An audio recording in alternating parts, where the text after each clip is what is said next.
Thanks for joining us to get the most updated information about our pandemic response here in the state of Illinois. Let me begin by reminding everyone of the unfortunate truth. COVID-19 has not gone away, and it remains a serious threat.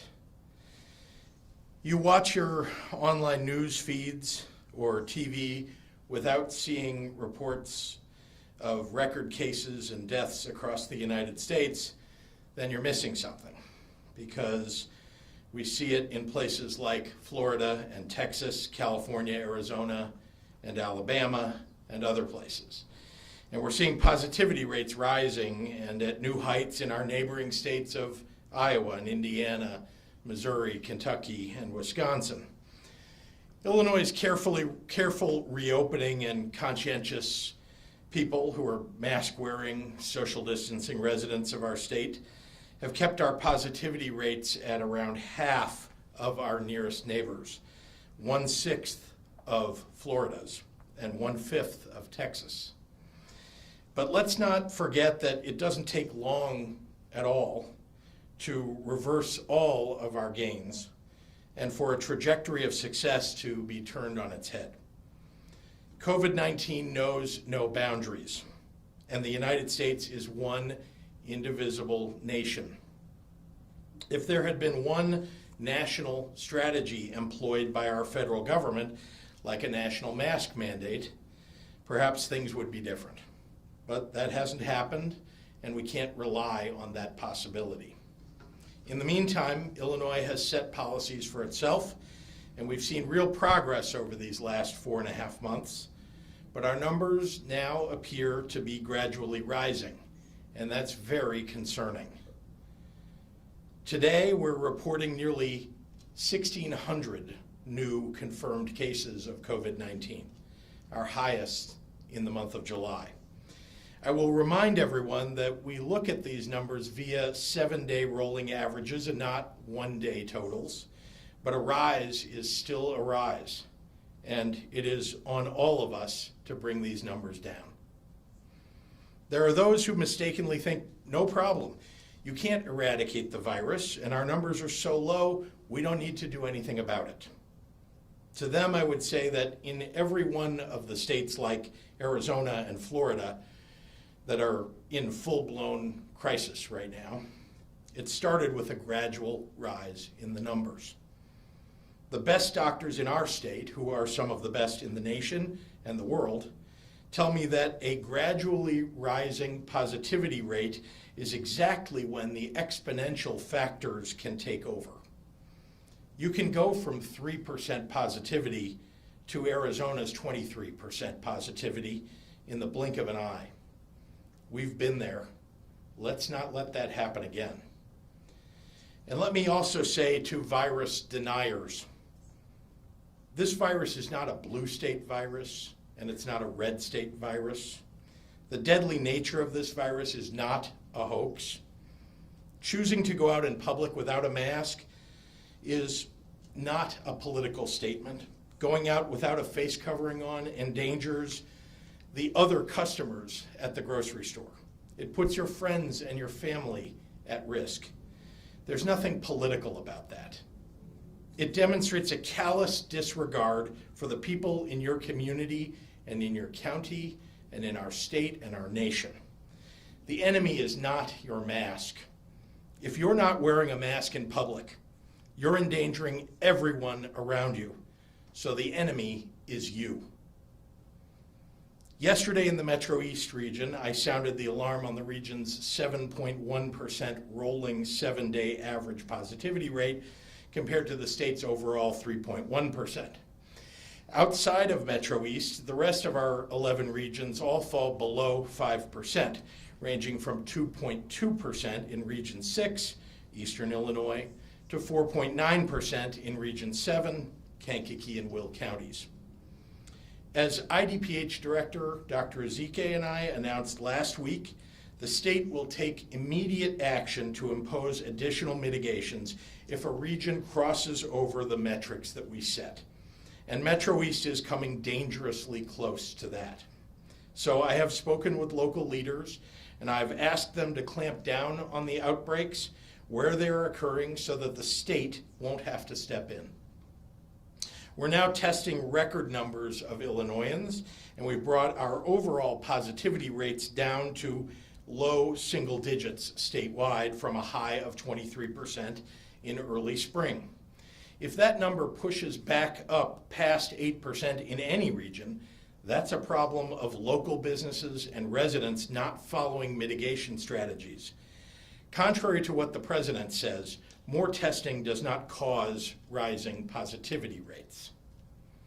With local information about outbreaks readily available to the public on the IDPH website and on local public health department websites, we're counting on city and county leaders doing what they know is right to protect their residents. And we're counting on local residents to hold their elected leaders accountable.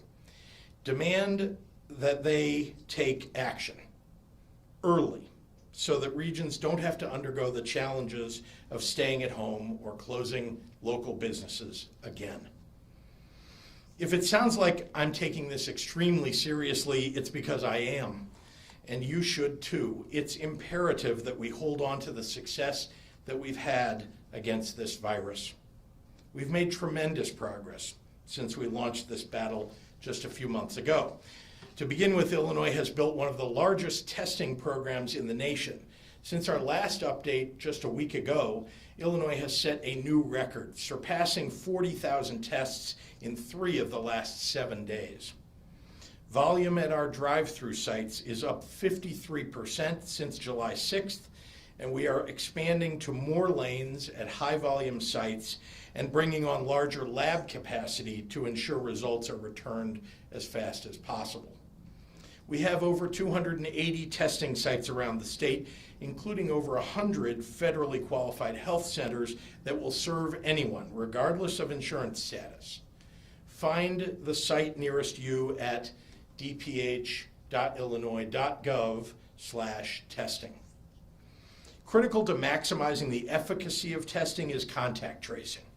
We now have over 1,600 contact tracers who interview, trace, and provide follow-up for close contacts of cases in their respective jurisdictions.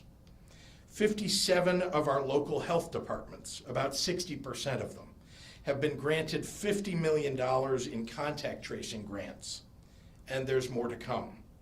Hiring continues, and anyone interested should connect with their local public health department if they want to become a contact tracer. And today, I'm proud to announce that beginning Friday, community-based organizations can apply for funding to do contact tracing in collaboration with local health departments. The COVID-19 Pandemic Health Navigator Program is geared toward organizations able to serve as coordinators for their region, sub-awarding to other agencies across 3 main areas of work: education and outreach, contact tracing, and resource coordination for those who need to isolate.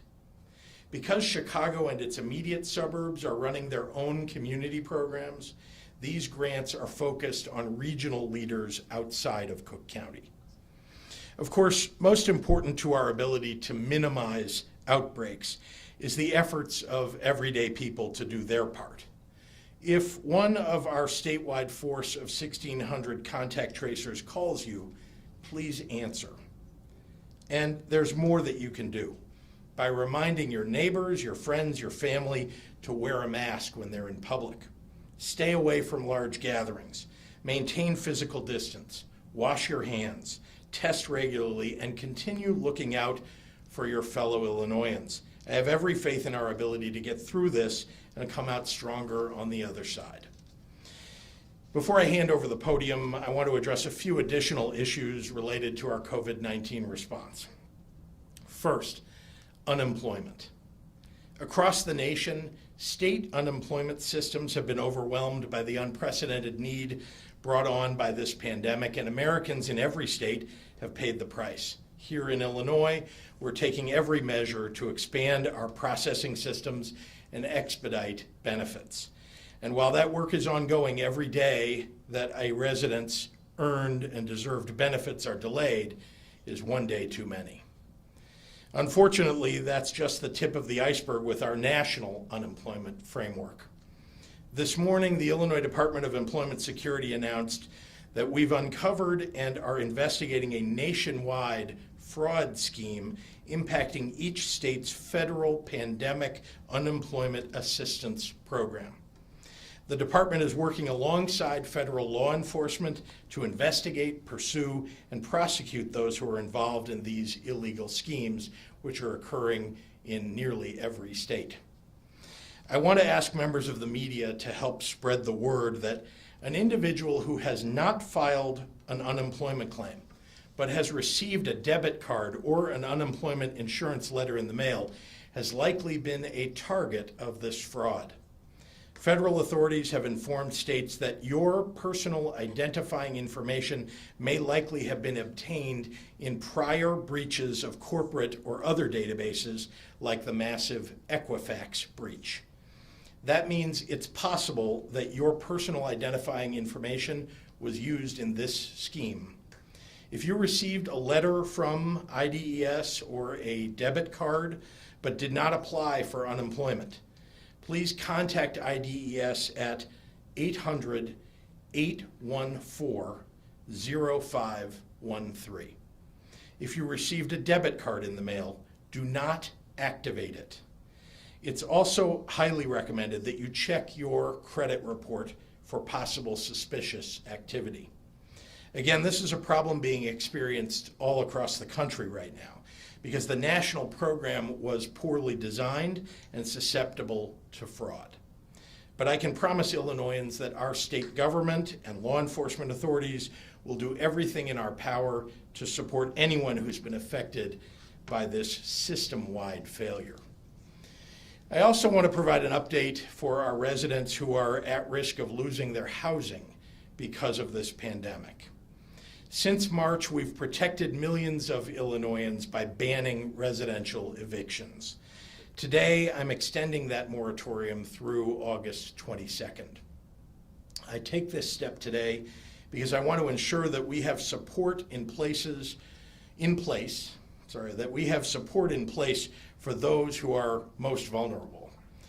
As many of you know, we worked with the General Assembly to put in place two programs to help those whose housing is insecure, one for renters and one for homeowners, each distributing $150 million. Starting the week of August 10th, applications will open for renters, and then the week of August 28th for homeowners. Through the fall, recipients will be awarded grants of $5,000 for renters and up to $15,000 for homeowners.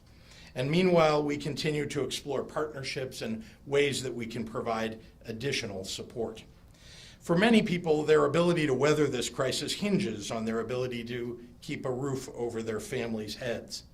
It's not enough to say that we want to build a more just and equitable state on the other side of this pandemic. We have to take tangible action to get there. Today marks another step forward, though frankly, our work is not done. So thank you, and now I'd like to turn it over to Dr. Ngozi Ezike for today's medical update. Doctor? Thank you, Governor, and good afternoon to everyone. I'll begin today with an update on COVID-19 related metrics for cases, death, and hospitalizations. So since yesterday, we are reporting 1,598 people who are newly diagnosed with COVID-19 for a total of 165,301 cases. Sadly, we must also report 23 additional deaths for a total of 7,347 Illinoisans who have lost their lives to COVID. As of last night, 1,456 people were in hospitals across Illinois with COVID, and of those, 337 patients were in the ICU, and 132 patients were on ventilators. Testing capacity across the state continues to grow. To date, over 2.3 million tests have been run, with 39,633 being resulted in just the last 24 hours. Thank you to the people of Illinois for knowing that testing and knowing your status for that day is important and showing up to these testing sites. We have made tremendous strides, but as we anticipated, as more places open up and people gather in larger and larger groups, we are seeing an increase in new COVID-19 cases. You probably have seen people crowding into bars, areas where people were not wearing masks or not maintaining 6 feet of distance between one another. Maybe you've seen establishments hosting large events or large summer street parties. You may ask, why do we keep talking about face coverings and distancing? Because these are simple measures that will, in fact, help protect us and all the people around us. So I don't understand when trying to protect our neighbors became a bad act. I venture to guess that nobody is disappointed about all the lives saved and all the cancers that were prevented from keeping restaurants and bars free of dangerous secondhand smoke. I think we are proud to protect our waiters and our waitresses and our hostesses and our bartenders. I see this as a similar measure. Or look at it another way. Think of when you're driving an automobile. No one hopes to be in an accident. We wear seatbelts to protect us in the event that there is a crash.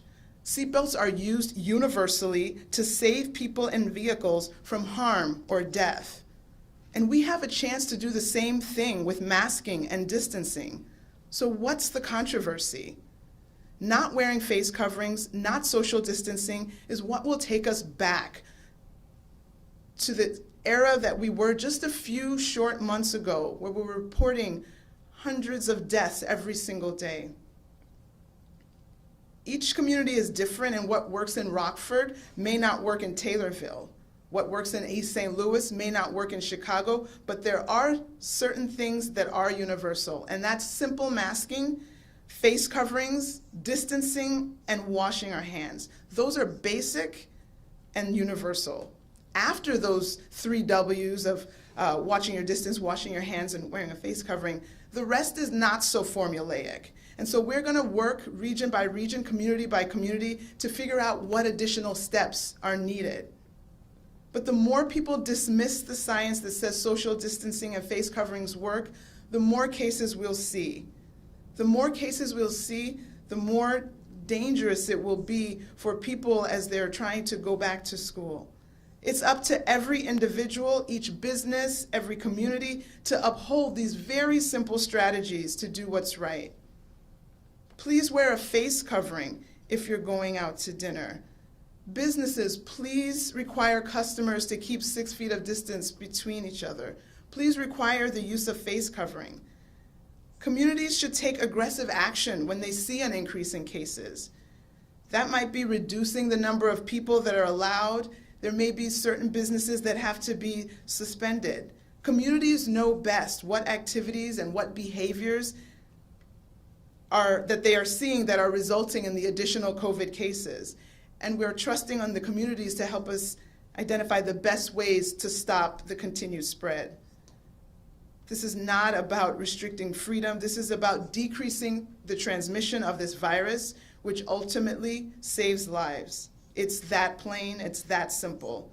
This is about your actions and what you can do to keep you and your community safe. As the governor said, please let us not reverse all the gains that we have made. We actually do know things that will slow the spread of this virus. Think of your face covering as your seatbelt and treat it as such. Let's please watch our distance, wear our face coverings, and wash our hands. Thank you so much. And now, a summary of the comments in Spanish. Buenas tardes a todos. Comienzo hoy con el reporte sobre las métricas relacionadas con COVID-19 para casos, muertes y hospitalizaciones en el estado. Desde ayer estamos reportando 1,598 personas recién diagnosticadas con COVID-19. En total son más de 165,000 casos. Desafortunadamente, eso incluye 23 muertes adicionales reportadas para un total de más de 7,300 vidas perdidas. Desde anoche nos informamos 1,456 personas en Illinois fueron hospitalizadas con COVID-19. De ellos, 337 pacientes estaban en la unidad de cuidados intensivos y 132 pacientes estaban en ventiladores. La capacidad de pruebas en todo el estado sigue creciendo. Más de 39,000 pruebas hechas en las últimas 24 horas. Hemos avanzado mucho, pero como anticipamos, cuando se abren más lugares y la gente se junta en grupos, vemos un aumento en los nuevos casos de COVID-19. Es posible que hayas visto a muchas personas en lugares sociales sin usar máscaras o mantener una distancia de 6 pies entre ellos. Tal vez se pregunta, ¿por qué hay tanto enfoque en las cubrecaras y el distanciamiento físico? ¿Por qué estas son las cosas simples que ayudarán a proteger a usted y a las personas que están cerca? Nadie está enojado por todas las vidas salvadas de mantener los restaurantes y bares libres del humo de cigarrillos. O para verlo de otra manera, los conductores nunca esperan tener un accidente. Usamos cinturones de seguridad para protegernos en caso de un choque. Los cinturones de seguridad se deben usar universalmente para salvar a las personas en vehículos de daños o muerte. Tenemos la misma oportunidad de hacer eso con los cubrecaras y el distanciamiento físico. ¿Cuál es la controversia? Estas acciones son las que nos regresan a los miles de casos nuevos que reportamos cada día en mayo. Cada comunidad es diferente y lo que funciona en Rockford puede no funcionar en Taylorville. No hay una talla solo para todos, aparte de usando máscaras y distanciamiento. Si la gente sigue sin creer en la ciencia y dicen que el distanciamiento social y los cubrecaras no funcionan, vamos a ver más casos. Necesitamos que cada individuo, cada negocio y cada comunidad defiende la ciencia y seguir nuestros consejos. Los negocios deben pedir a los clientes que mantengan 6 pies de distancia y que se cubran la cara. Y las comunidades deben tomar medidas agresivas cuando vean un aumento en los casos. Eso puede incluir cerrar negocios temporalmente o reducir la cantidad de personas permitidas adentro. Escúchame, por favor, esto no se trata de un gran gobierno o de quitar la libertad. Se trata de salvar vidas, plano y simple, nada más. Realmente se trata de sus acciones y de lo que haces para mantener segura a usted y a su comunidad. No hay que pedir todas las ganancias que hemos logrado. Sabemos lo que se necesita para frenar la propagación. Cuiden su distancia. Pónganse un cubrecara. Lávense las manos. Muchísimas gracias por su apoyo. And with that, I will turn it over to Governor Pritzker. Thank you, Dr. Zike. And before I take questions, I also want to take a moment to address the violence that too many residents are experiencing in their communities. As governor, I have and will continue to invest in communities that have been neglected for far too long. Earlier today, I also spoke to the head of the Chicago office of the FBI to convey my longstanding position. I welcome legitimate resources from the federal government to reduce violence and help our residents stay safe. That can mean getting illegal guns off the street or investigating criminal enterprises. And I welcome the support for our local and state efforts to reduce crime. But let's be clear. That also means we must invest in our schools, in our physical and mental health services, in workforce development programs that build up opportunity where years of disinvestment have hollowed it out.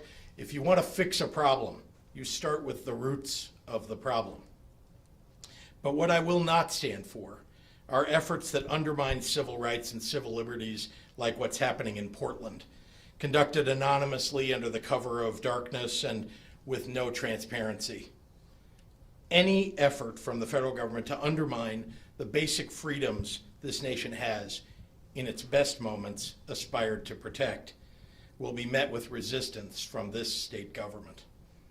Thank you, and now I'd be happy to take questions from members of the media. Well, let's start with that, since that's where you've been talking. I noted that yesterday, I read that you spoke to the Homeland Security. What's the response been? Might we see federal agents without insignias on the streets of Chicago?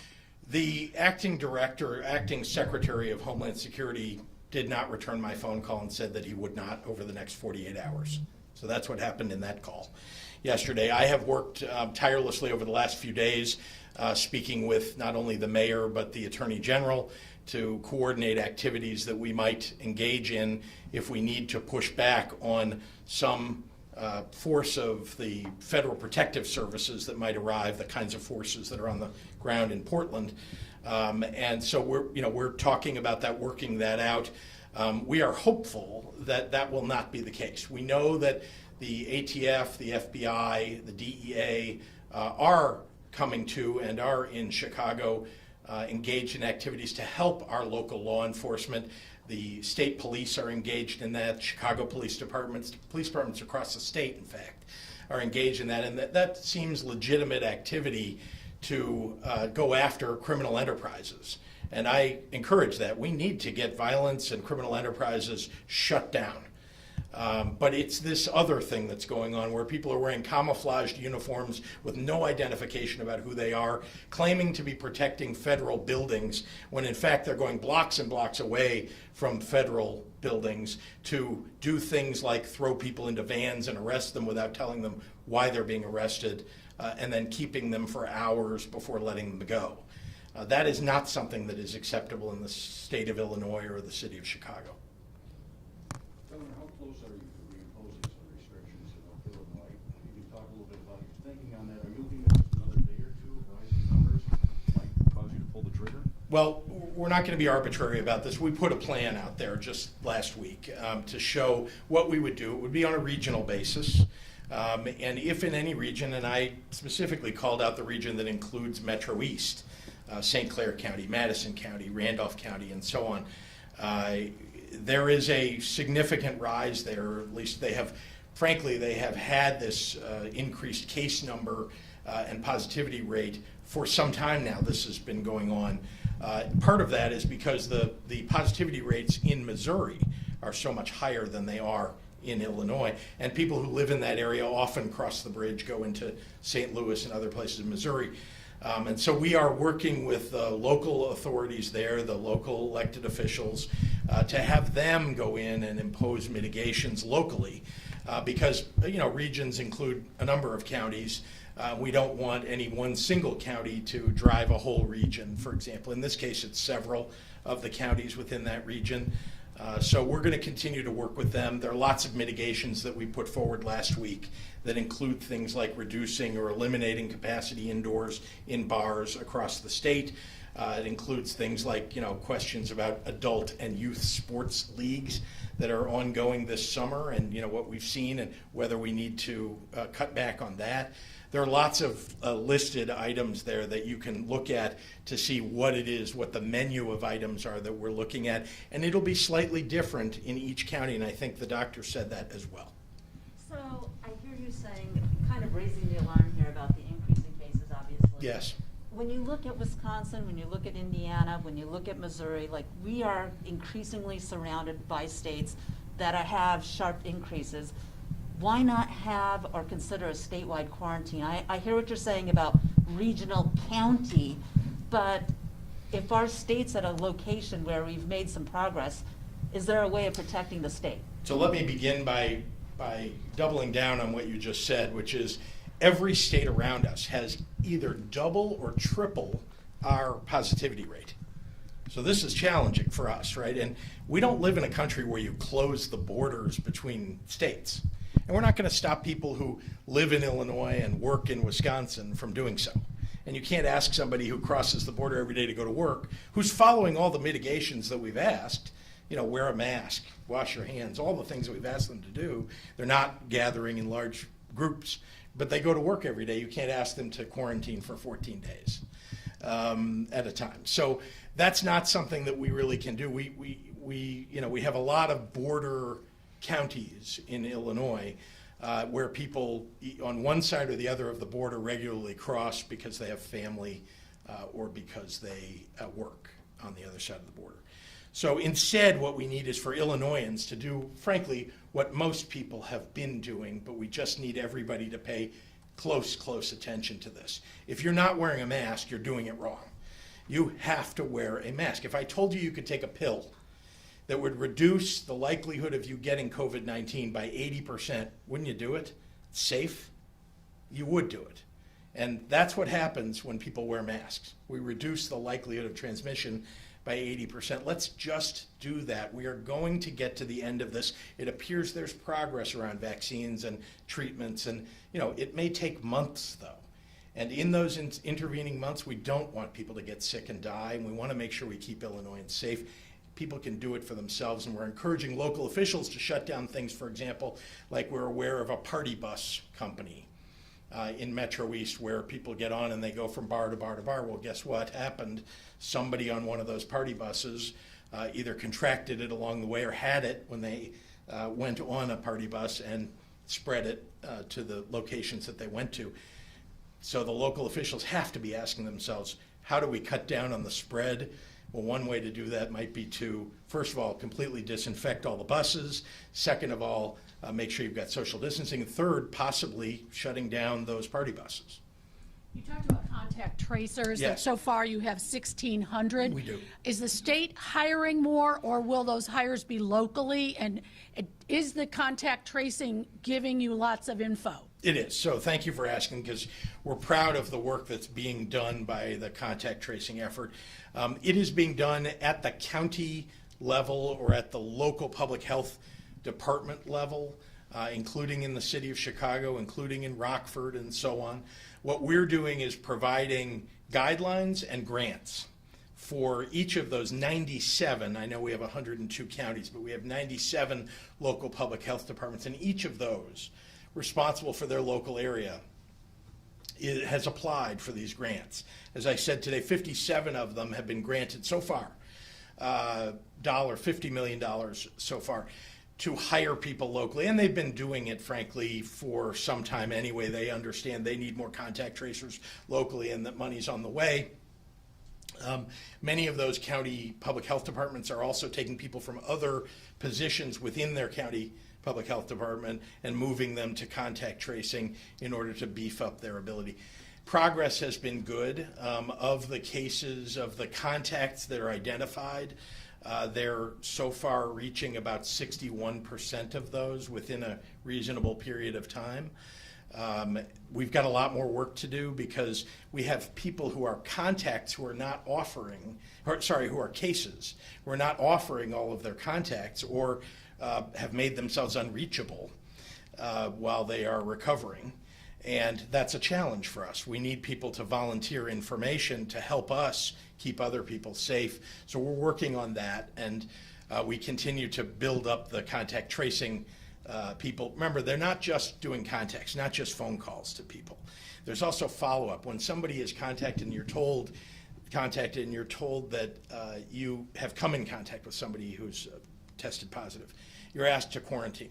Well, somebody who is elderly, for example, and needs to be able to, they live on their own, they need to be able to go to the grocery store, they need to go to the pharmacy, whatever. You don't want them leaving their home while they're quarantined, and so we're offering services. We have people who connect with them every day, sometimes just online, sometimes by phone, to check in, can we provide you services, and then connecting with local services in that area to make sure that someone will deliver a meal, for example. Can I ask Dr. Ezek? Go ahead. Yeah. I'm just curious how, especially how Dr. Ezek will characterize our line right now. How would you describe the line? Is it an uptick? It is a strong surge? What are your words to this now that we're seeing this increase, the highest number of cases in July at this point? I know I talked to you like 3 weeks ago, and I asked you because there was this increase going, and you're like, I see it more as a flattening, but now 3 weeks later, clearly it's not a flattening now.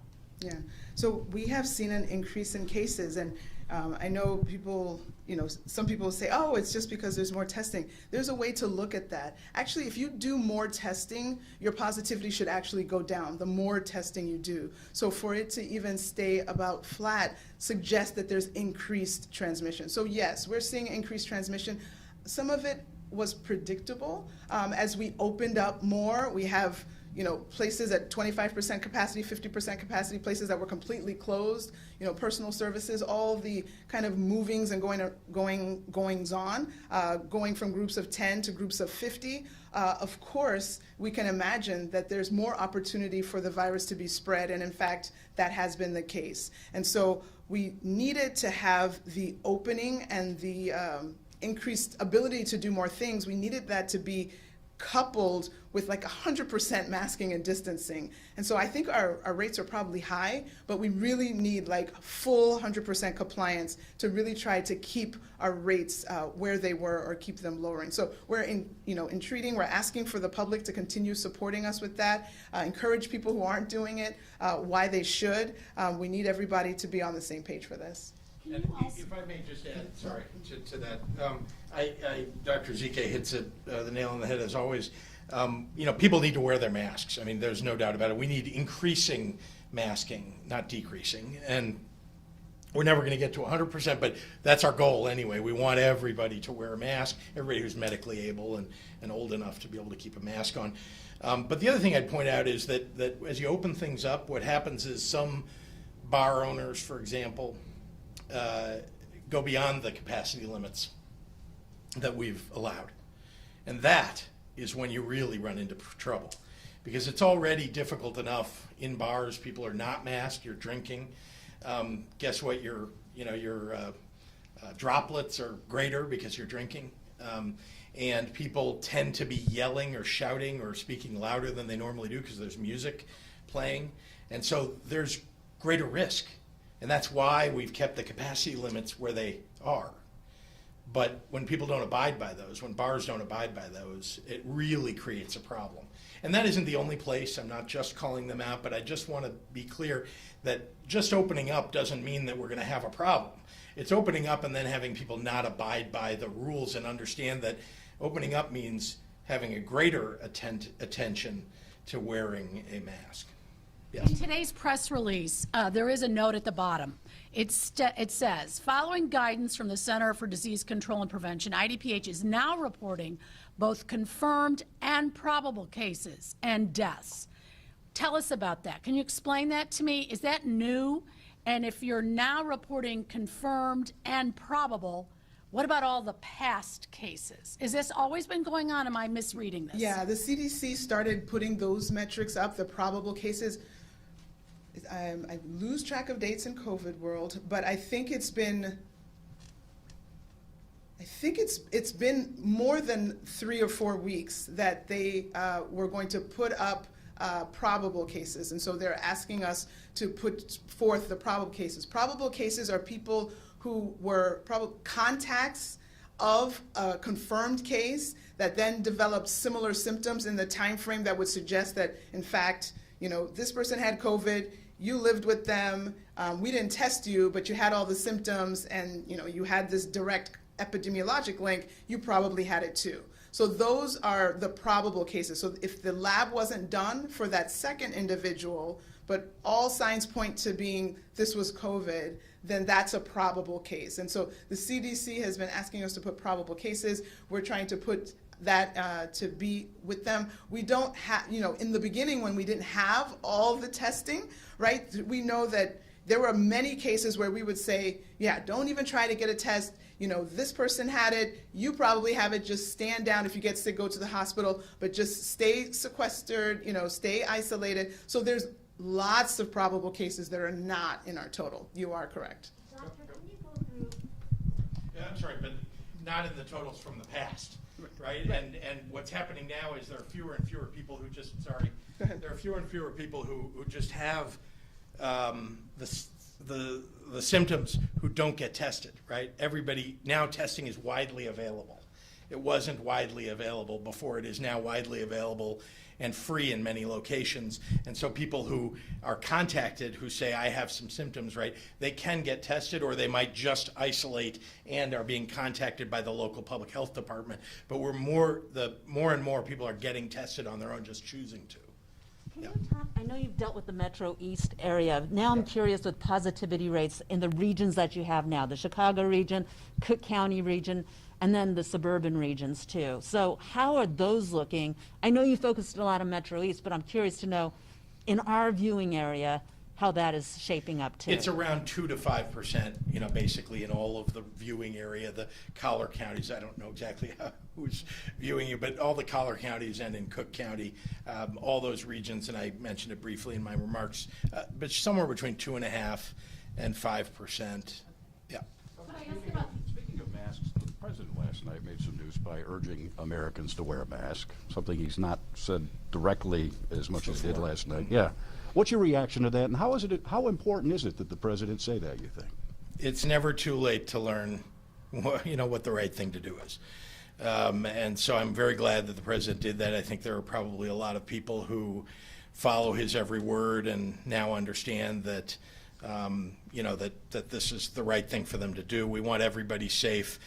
I don't care what their politics are. Everybody in Illinois, I want them to wear a mask. And if the president comes out in favor of wearing masks, which he seemed to yesterday, then I think can only be a good thing.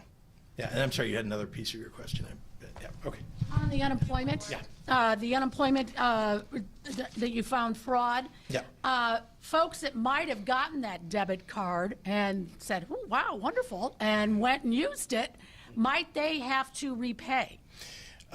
Again, right now what I can tell you is if you receive that debit card, first of all, don't activate it. If you did have to activate it, you should contact the IDES, and you will be contacted at one point or another.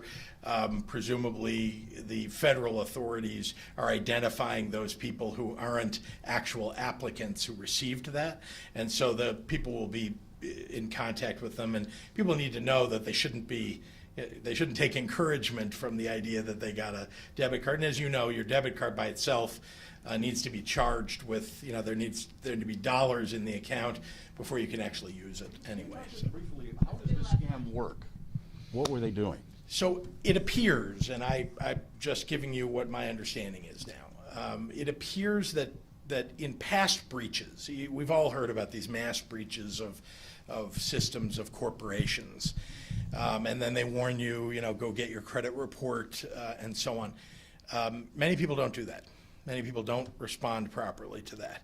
So all of that information is being held by somebody, some hacker, right, who wants to use it at some point in the future and waits a long enough period of time until they can find the right thing to do without you paying a lot of attention. And so they hold on to the information, and this program the federal government set up was something that was attractive to those hackers. And so that's the fraud is being engaged in by them with information that they obtained in some other capacity. And it's not that they're breaching our systems, it's they're applying in the normal way that people apply to get these programs and payments to them using the names that they've gotten. Now, how they would obtain them from somebody's mailbox if it were sent to somebody, I'm not sure. And so again, this is there's a lot of federal investigation going on, and I'm hopeful that they'll get to the bottom of it as soon as possible. But we wanted to warn everybody. Is Yeah. that thousands of people in Illinois? Do we even have any idea on numbers? We don't know yet, but we know it's wide enough spread that we've gotten a lot of reports of it. So, thank